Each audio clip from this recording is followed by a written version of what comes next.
Oh, nakita nyo guys ha.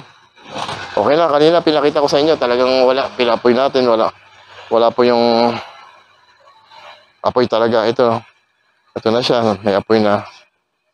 Okay na po. Susunod na topic po natin yung yung apoy na mapula. Gagawin natin blue.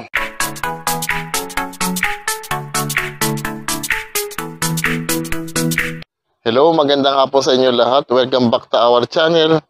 Ako nga pala si Osea Silvestre, ang inyong katangke. Guys, ang topic po natin ngayon about dito sa super car na mahina o apoy or barado. Kasi kanina, nag-deliver ako, tinawag ng customer ko to na hindi raw sila makaluto dahil barado daw. Siguro halos 3 days na silang hindi makaluto. Yung pinaayos, dinaanan ko doon sa lugar nila, pinaayos ngayon. Gusto ko lang sana i-share sa inyo habang nag-aayos ako para sabay na tayo doon sa pag-aayos ng barado super kalan para may matutunan tayo at matutunan yung mga nanonood sa akin. Kasi guys, umpisa na natin tong topic natin ngayon about sa barado super kalan. Start na tayo guys ha. Ito, testing po natin para makita nyo talagang barado po. Para nalaman nyo talagang barado. Try ko lang po po yan ha. Wala pong lumabas na gas, barado po talaga. Yan.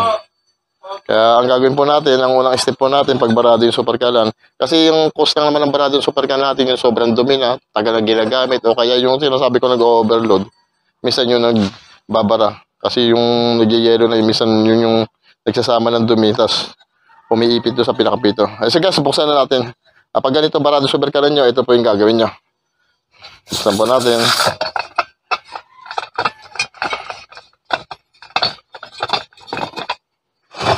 Ayan, tapos baliktarin nyo lang po. Tapos meron pong, ayan, ito po. May dalawang tornilyo po dyan, bubuksan nyo guys. Ayan, dalawang tornilyo, nakita nyo. Ayan, ito mo tayo si start ha.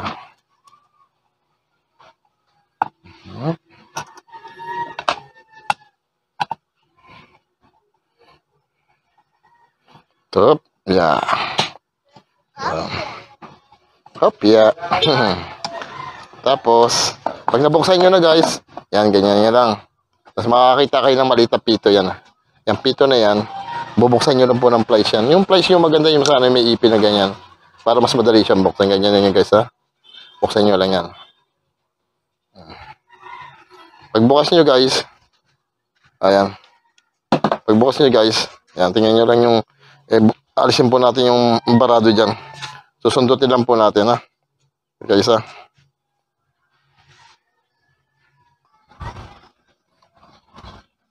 Ito guys, kinuha na natin ito yung pito, sabi ko sa inyo na maliit galing dito kanina, yan, tinanggal natin, dyan. Yan, dyan po. Tapos ngayon, ito siya. Ang gagawin po natin dito sa pito na ito, barado po kasi siya. Wala nga po akong makita dito, barado. Wala po siyang butas. Gagawin natin, ito kuha lang po kayo ng ano. Yung kwerdas po ng gitara, pwede naman po isundot dito. Pero ako yung aluminum, yung windows namin, yun ang ginagawa ko, wala naman kasi ang kwerdas. Ito guys, kumukuha lang ako ng hibla. Kasi ito, subukan ko, sakto naman ito. Aluminum. Kuha ka lang ng mahaba rito. Kapraso. Tapos unatin nyo lang po. Kasi medyo, ito na, wala na. Ito, medyo may ano siya, kulubot. Naunat naman siya. Ay, hindi, marupok na. Ito. Kuha tayo ng matibay-tibay. Ito, yun. Yan ang mahaba po. Ayan. Okay na guys, ito. Tapos sundutin nyo lang po di sa may butas ayun. Sabi may butas sila maliit. Pinagdadaanan natin ng gas yun. Pag pumasok na po yan, sundutin nyo lang po, sundutin nyo na. Napakaliit po ng butas yun. Sumakto, nakita nyo pumasok po. Ayun o. Yan. Yan. Tapos tumagos po sa kabila. Ayun o. Yan o. Nakita nyo. Pinatagas ko po. Ayun. Nakita nyo tumagos po. Yan. Diba? Ayan po. Yan. Ibig sabihin, nasundot na natin yan. Yan, di okay na po yan. Nasundot na yung bara. Tapos linisin nyo lang po yung ibabaw. Ito, kaskasin nyo rin yung ibabaw. Ito. Napakarami yan. Yan. Tapos iba. Subukan, try na rin po natin ibabad sa may konting gas ako, ibabad ko sa gas. Yan, para mawala yung nag-uuling dun, yung nag-uuling dyan. Babad mo natin sa gas, hugasan mo natin kasi. Yan. Gasa mo natin. Para luminis na rin. Baka para matanggal na yung nagbubuong mga uling-uling doon sa butas.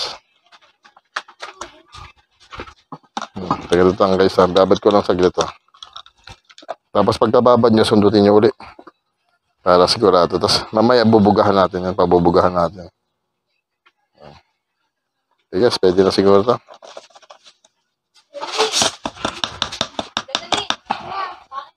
Tapos bubugahan po natin ha. Try natin. Ito, bugahan na rin natin. Ito. Guys, tingnan niya. Yan. Babalik ko siya rito. Wala na yung ipit. Hindi naman siya overload, kaya hindi naman siya delikado. Tsaka nasa labas naman tayo. Ginagawa ko naman to sa labas, hindi sa loob ng bodega. Okay? Tapos try nyo pong ibuksan to para tumasik po yung dumi rin. Yan, meron pa. Malinis na siya. Tapos bugahan nyo po itong ganyan. Pabalik. Yan. Tapos susunduin ko ulit siya guys para sigurado ako. Double check ko na lang ulit. Ay, yan. Yan guys.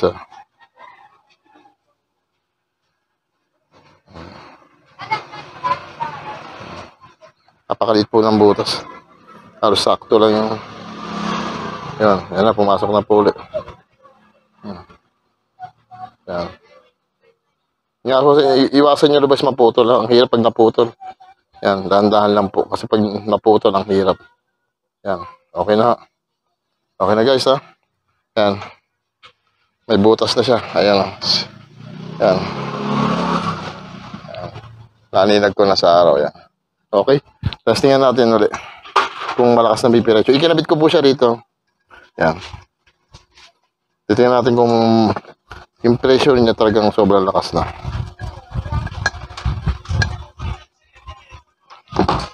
Yan. Malakas na po. Madidinig yun sa palad ko. Nadalampi ko yung lakas niya. Ibig sabihin hindi na po talaga siya barado. Parang double check lang po natin bago natin ikabit. Ito na guys. Ito na guys ha. Kasi na natin ha. Tutok lang po kayo.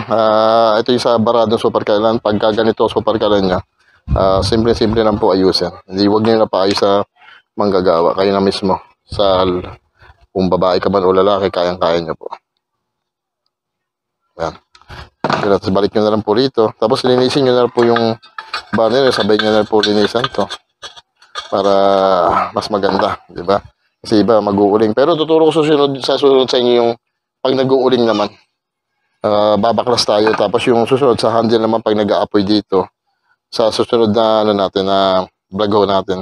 Dito kung ano yung gagawin pag nag-aapoy dyan, tapos yung mga nag-uuling. Ito na muna yung ating vlog. Ito yung content natin. Ito lang naman yung sira na pinayos ng customer na barado. Na halos 3 araw na silang hindi makaluto dahil barado. I-check nyo lang ito. Guys, ito. Mga butas kung may ano para maganda apoy. Yan. Okay naman, wala naman siyang nakaharang. Tapos dito, double check nyo na rin. Yan. Baka may agiw-agiw. Yan, alisin nyo na rin ito. Tapos i-check nyo ito ba, yung pinatawag na yung ano ito, tawag na asbestos. Kailangan kasi may asbestos talaga dyan. Pag basag na yan, bumili na po kayo ng asbestos. Kasi yun po yung ano dito, yung init ng nagbabaga dito. Ito po yung nag-ano sa init. Okay. Hanggang yung mano-mano natin yung paggawa dito sa super kalan. Okay, try na po natin kung okay na po yung ating barado sa bukalan o kung okay na yung takbo niya. Okay, balik na po natin yung yung tornilyo yung inalis natin kanina dalawa. Ito. Kaya guys, simple lang po yung pag-aayos ng barado sa bargalan. Kahit mismo kayo, pwede na po kayo mag-ayos. Hindi pa sayang naman, tingilin pa kayo ng 100 pag pinaayos. Dito lang kayo sa vlog ko. Marami po, matututo ko po kayo mag-ayos. Ng mga super kalan, heavy duty, mga stove, double stove. Marami pa tayong ibabalag po. Mga regulator, mga safety. Yan. Safety na regulator. Okay ba? Eko na. Guys, ito na. Balik ulit natin to. Yan, may lock yan guys Yan, may 2 butas. Shoot mo lang dyan sa lock na yan. Ayan. Lock to. Balik na natin guys para matestingan na natin. Yan. Testing lang po natin kung wala na po yung barado. Okay. Testing. Oh. Nakita nyo guys ha. Okay na, kanina pinakita ko sa inyo. Talagang wala. Pinapoy natin. Wala po yung apoy talaga. Ito na siya. May apoy na. Okay na po. Susunod na topic po natin yung yung apoy na mapula. Gagawin natin blue. Kasi may problema po yan doon sa, ang problema kasi minsan mga gano'ng mapulang apoy, yung loob lilinisin nyo na po. Talagang i-overall na natin. Tapos, yung handle naman na nag-aapoy, sa goma naman yung sa o-ring. Kung paano natin gagawa ng paraan. Samantala ito guys yung topic natin. Siguro may natutunan kayo, pakishare na rin po. Sa mga nakanood ng video ko at sa mga napadaan, paki-subscribe na rin po sa aking video. Tapos yung pindutin niyo na rin ang ating bell para sa ating mga upload na video. Tapos yung mga yung katanungan, meron naman dyan mga comments down below. Sasagutin po natin yan, mga katanungan nyo. Tapos paki-share na rin po, tsaka paki-like na rin po.